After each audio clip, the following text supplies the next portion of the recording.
Hello students, आज की हिंदी कक्षा में आप सबका हार्दिक स्वागत है। तो आइए शुरू करते हैं आज का ये सेशन। आज हम कक्षा 7वीं में मेघला पुस्तक में संकलित पाठ 2 सन की सुल्तान पढ़ेंगे। पाठ का अध्ययन शुरू करने से पहले आइए इसके शीर्षक पर चर्चा करते हैं। जैसे कि इसका शीर्षक है सन की सुल्तान। सन की यानी जिद्दी। तो जिद्दी सुल्तान कौन था? वह था तुगलक वंश से संबंध रखने वाला मोहम्मद बिन तुगलक। तो बच्चों, इस पाठ में हम पढ़ेंगे कि एक सन की सुल्तान अर्थात जिद्दी सुल्तान की एक गलत योजना व गलत निर्णय के कारण उसके राज्य को आर्थिक तंगी का सामना करना पड़ा व प्रजाजनों को अपनी जान से भी हाथ धोना पड़ा। तो आइए मूल उद्देश्य द्वारा अपनी बात को स्पष्ट करते हैं। भारतीय इतिहास में अनेक सुल्तान हुए हैं। उन्हीं में से एक सन की सुल्तान के नाम से भी जाना जाता है, जिसका नाम मोहम्मद बिन तुगलक था। आपने सन की स्वभाव के कारण उसने अपनी राजधानी दिल्ली से दौलताबाद और पुनः दौलताबाद से दिल्ली परिवर्तित किया, जिसके कारण राज्य की प्रजा को अनेक कष्ट सहने पड़े और अंत में राज्य की स्थिति आर्थिक रूप से इतनी दयनीय हो गई कि सुल्तान को स्वयं भी राज्य छोड़कर अयोध्या में शरण लेनी पड़ी। तो बच्चों, आइए अब इसके कठिन शब्दों को मार्क करते हैं। तो पहला शब्द है भारतीय इतिहास यानी इंडियन हिस्ट्री। आर्थिक रूप से आ थ को छोटी ई ऊपर रेफ क आर्थिक रूप से यानी फाइनेंशियली। शरण शेल्टर। हुक्म हुक्म यानी ऑर्डर ह को छोटा ऊ आधा क म। व्याप्त व्याप्त यानी फुल या भरा हुआ आधा व य को आ आधा प त। पेज 14 पर पहला शब्द है प्रतिवाद। प के पैर में पदेन त को छोटी ई व को आद। प्रतिवाद मीन्स प्रोटेस्ट यानी विरोध। फरमान ऑर्डर। हड़कंप पैनिक। शख्स श आधा ख स। शख्स मीन्स पर्सन। सत्ता लोलूपों स आधा त को आ सत्ता ल को ऊ प को ओ ऊपर बिंदी। लोलूपों यानी पावर एम्बिशियस। नियति नियति मीन्स डेस्टिनी DESTINY। दक्षिण भारत यानी साउथ इंडिया। झमेले डिस्प्यूट। अद्भुत अमेजिंग। उपस्थिति के एहसास से फीलिंग ऑफ प्रेजेंस। राजकोष ट्रेजरी। प्रचारित प के पैर में पदेन च को आ र को छोटी ई त। प्रचारित मीन्स प्रोमोटेड। उन्नत ऊ आधा न त। उन्नत मीन्स डेवलप्ड। चप्पे चप्पे एवरी स्टेप। नज़ारा सीन।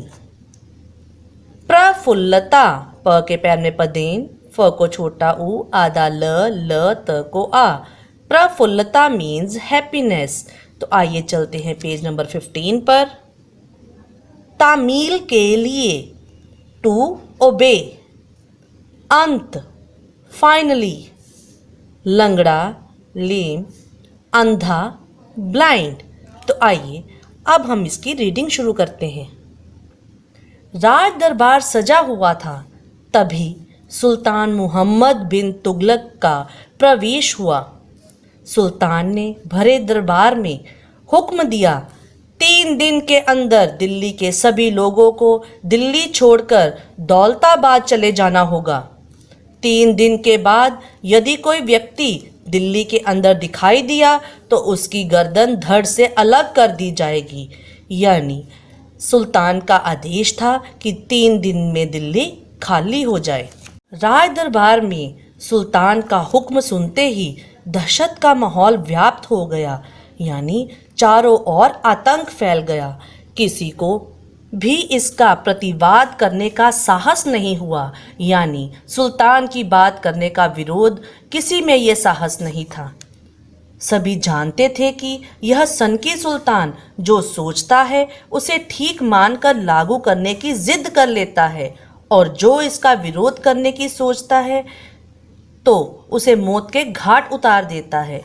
पूरी दिल्ली में ढिंढोरा पीटकर लोगों को सुल्तान का फरमान सुनाया जाने लगा कि उन्हें 3 दिन के भीतर ही दिल्ली हमेशा के लिए छोड़ देनी है, अन्यथा उनका सिर कल्म कर दिया जाएगा। कि जो उसका फरमान नहीं मानेगा या दिल्ली छोड़कर नहीं जाएगा तो उसका सिर धड़ से अलग कर दिया जाएगा। सुल्तान का फरमान सुनते ही लोगों में हड़कंप मच गया, यानी चारों ओर हलचल हो गई। तूफान और भूकंप आने पर भी लोगों में इतनी भयावहता नहीं होती जितनी कि इस फरमान से दिल्ली के लोगों में मच गई थी।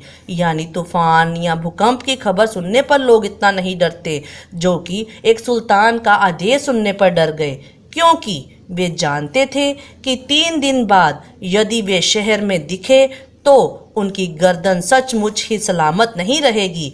दिल्ली का हर शख्स दिल्ली से जाने की तैयारी में जुट गया। यमुना के किनारे बसी दिल्ली का घेरा उस समय 1 मील का था। पूरे दिल्ली शहर के कुल 8 दरवाजे थे।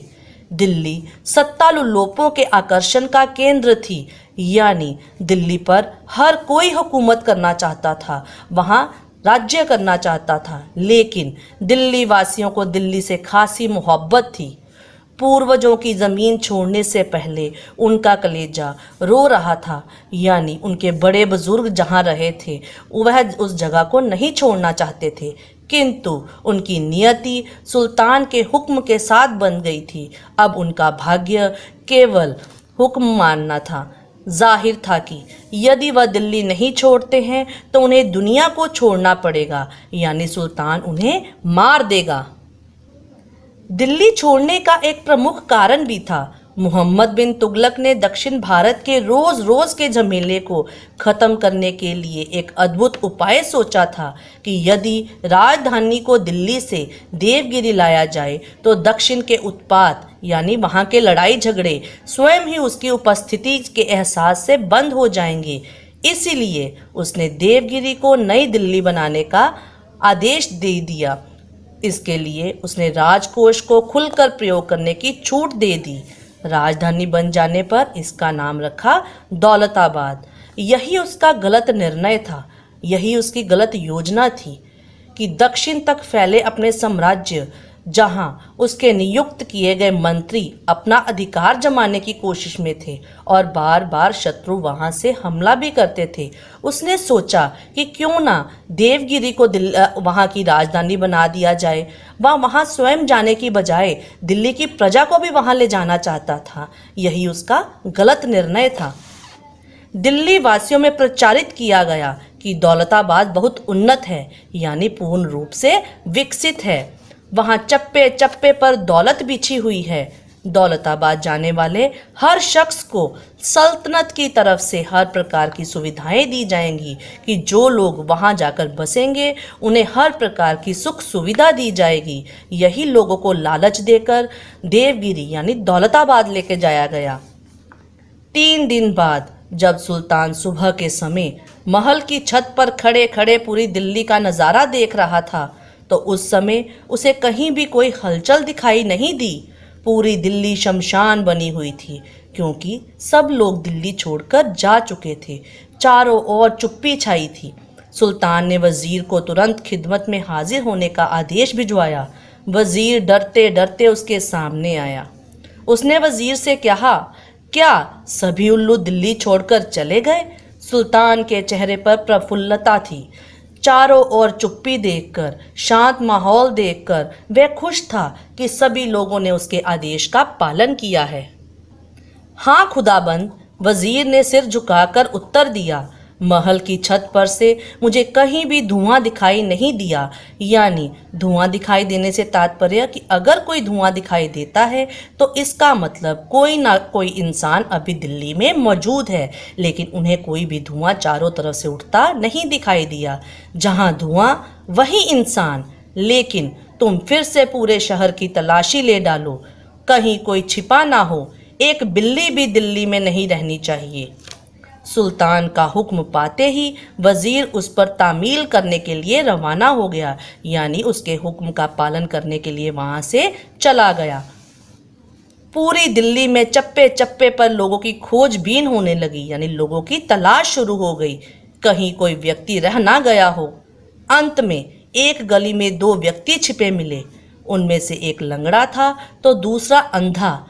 लंगड़ा और अंधा होने के कारण शायद वह दिल्ली में रह गए थे। सुल्तान को यह खबर दी गई। उसने हुक्म दिया, लंगड़े को पीठ पर सामान ढोकर ले जाने को कहा जाए और अंधे को रस्सी से बांधकर खींचते खींचते ले जाया जाए। उस क्रूर शासक का हुक्म तो वजीर को मानना ही पड़ा। दोनों को ऐसे ही दौलताबाद के लिए रवाना किया गया। तो बच्चों, ये था हमारा आज का सेशन।